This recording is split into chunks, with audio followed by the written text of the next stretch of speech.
Or, la Torah est faite de fables, d'allégories, à ne pas prendre au pied de la lettre. Paul le dit. Dans Galates, on parle quoi? On parle de deux femmes, Agar et Sarah. Il dit, c'est une allégorie. Ces deux femmes, ces deux montagnes. Même ça, on n'a pas compris. C'est là, c'est sous nos yeux. C'est dans Galates, Galates 4. Si Sarah et Agar, c'est allégorie, alors que dire de Jacob et Léa et Rachel, etc. Que dire de Joseph et je ne sais pas qui? Que dire de Jacob, Judas et Tamar? Que dire de Tout est allégorie. Je vous ai montré hier la création. Dieu a créé en 6 jours, bien aimé, en 6 jours, en 6 jours. Mais le texte, c'est le même texte qui dit, ainsi c'est fut l'origine des cieux et de la terre, le jour où il fut créé. Le jour, on ne dit pas les jours, on dit le jour. Ça, on est dans Genèse 2, verset 4. Mais on n'est même pas loin de Genèse 1.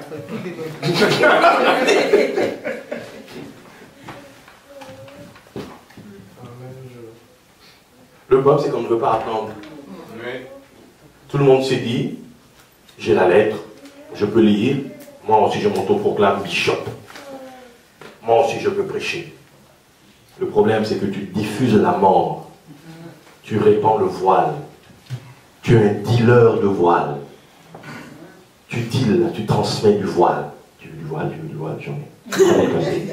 Très très bonne qualité. Très très bonne qualité. Effet voilant, effet machin, bien comme il faut. Tu te le mets, voilà, tu vois plus rien. On est où? T'en veux. Au IIIe siècle,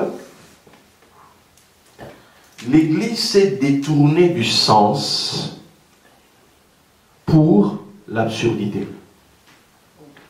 On s'est détourné du sens, on s'est détourné de la science, on s'est détourné du savoir pour l'absurdité. On s'est détourné de la grandeur pour la bassesse. On s'est détourné de l'or divin pour le sable des vulgaires. Ah non, j'aime cette phrase. Oh, j'aime cette phrase. Moi-même, je suis là, je dis ouais. Non, j'aime cette phrase. J'aime cette phrase. Pour garder les gens simples et enfants, c'est facile. Gardez-les au lait et recevez votre énérail.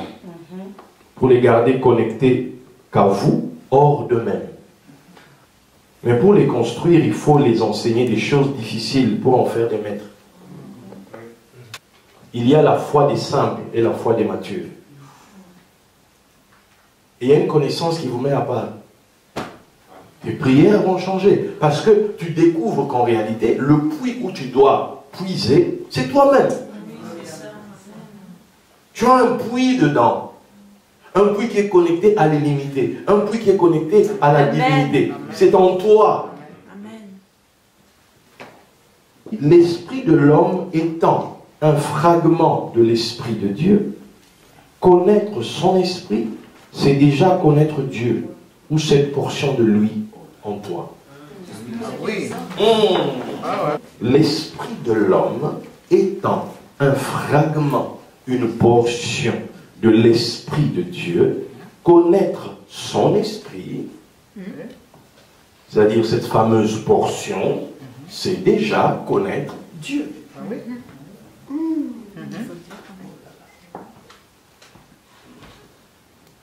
Ainsi, mon Dieu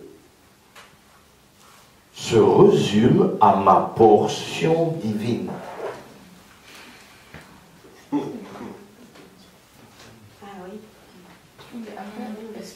Alors, quand on dit Dieu est esprit, oui ou non? Bon, maintenant, Dieu est esprit, ça commence où, ça finit où?